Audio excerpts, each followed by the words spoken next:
This is the Marian University Coaches Show.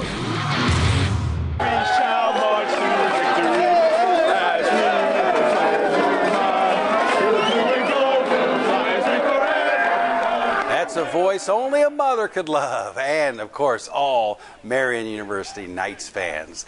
Welcome to the Marian University Coaches Show as the Knights move on, now just one win away from the national championship.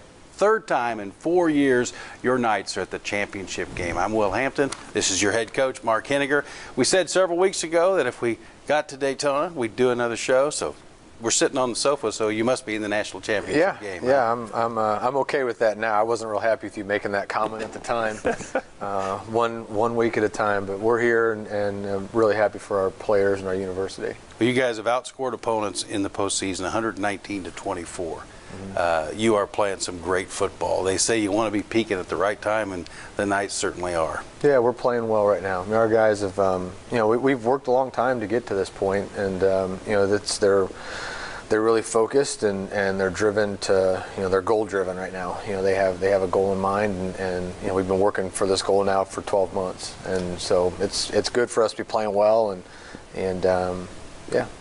It's a lot of fun. We're still playing. Yeah, the opponent is Southern Oregon, same as last year. We'll talk much more about the opponent in just a bit. But is that maybe a good thing that there's even more fuel in the fire because it's the same team that defeated you last year? It's a rematch. It is a rematch. It adds an element. I mean, but they're a different team just like we're a different team. So it's not. That's different. But I don't know. Playing Southern Oregon's good. I think it's. Our guys weren't happy with how that thing ended a year ago, and I think if you'd asked everybody, that next day, would you like another shot at Southern Oregon? I think to a man they would have all said yes. So, but they're a great team. They're different than they were a year ago, and it'll be a heck of a game. We'll have to play well. Well, I remember coming back from Daytona last year. A lot of the players were talking about.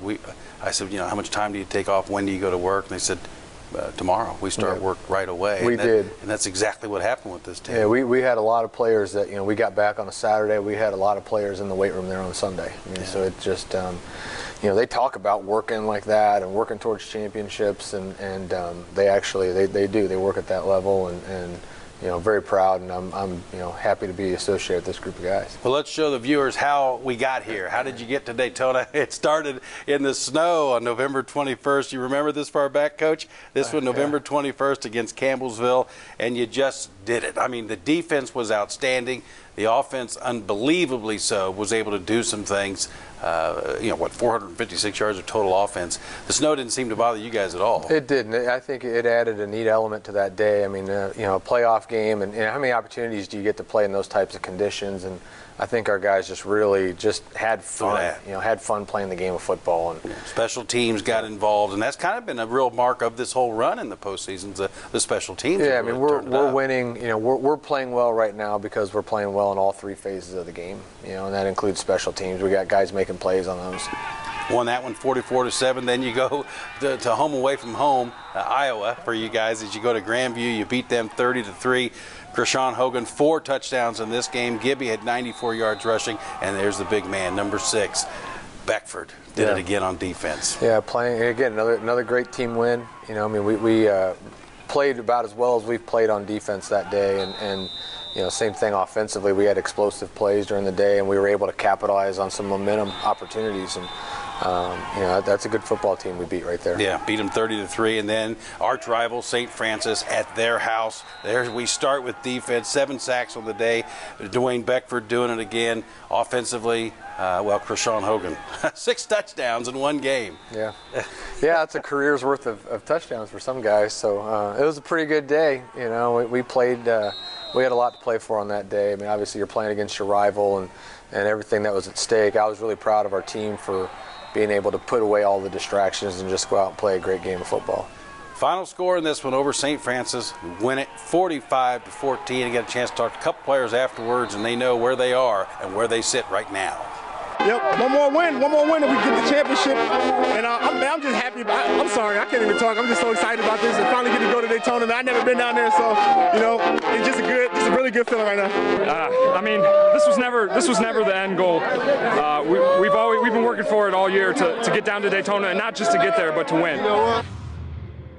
Just to get there, but to win. That's Logan Glaze, one of the great offensive line. We got Zach Mitchell coming up later on this show, but boy, the guys up front have been just beating people up in the trenches. Yeah, you have to win up front. You know, on both sides of the football for us. In order for us to play the way we want to play, in order for us to be successful, you have to control the line of scrimmage, and right now we're doing that on both sides of the football. And you know, our offensive line is just playing very physical, and they enjoy playing physical, and they're able to take over football games, and that's what you have to do to, you know, if you're going to win, you're going to win late in the year. You've got to be able to do that. Yeah, as I said, Zach Mitchell, one of the offensive, well, the center, will be coming up just a bit on the Coaches Show, along with Krishawn Hogan, and his numbers are staggering. 174 points this season, 14 touchdowns in 3 games in the postseason.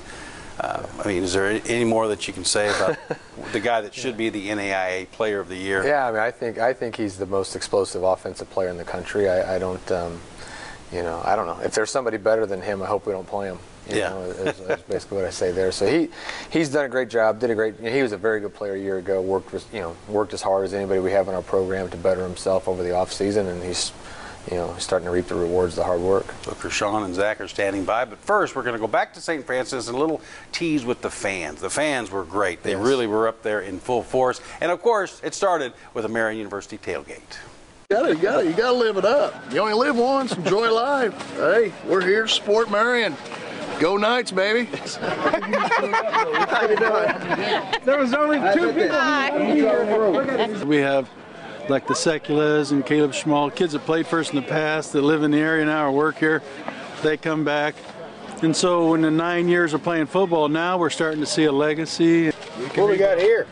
We got some short baby back ribs. We'll rub them with some apple rub and some brown sugar cinnamon rub.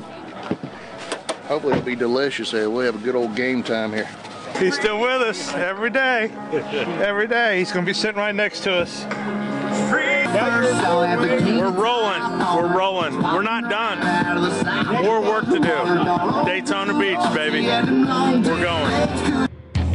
He was right. He said, Daytona Beach, we're going, and that's exactly what's happening for the Marian University Knights. A lot of things coming together, a lot of things piecing together, and you're just looking forward to, when it's all said and done, playing the game is what will be fun for you guys, right? Yeah, I mean, at the end of the day, there's a football game to be played, and it's, you know, I've talked to a lot of, you know, we're trying to get our schedule set and what's the best way to spend our time while we're down there, and to get the work in that you need to get done, but at the same time, make sure that you're not running your guys into the ground, and you know, all of my, you know, friends that have like bowl game experience, I've talked to all of them, like, you know, how did you guys handle that as you go down? And, you know, all of them have been like, you know, they've, you know, when you go to a bowl game, the game itself is kind of just like the cherry on top of the whole thing. Like, it's the experience, and whether you win or lose, you know, whatever. He goes, you guys are going down there and playing the biggest game of the year, you know, and that deal. So, so we are. I mean, it is about a football game, you know, and our guys did a great job last year of you know, staying focused through the week. I think enjoying the experience, but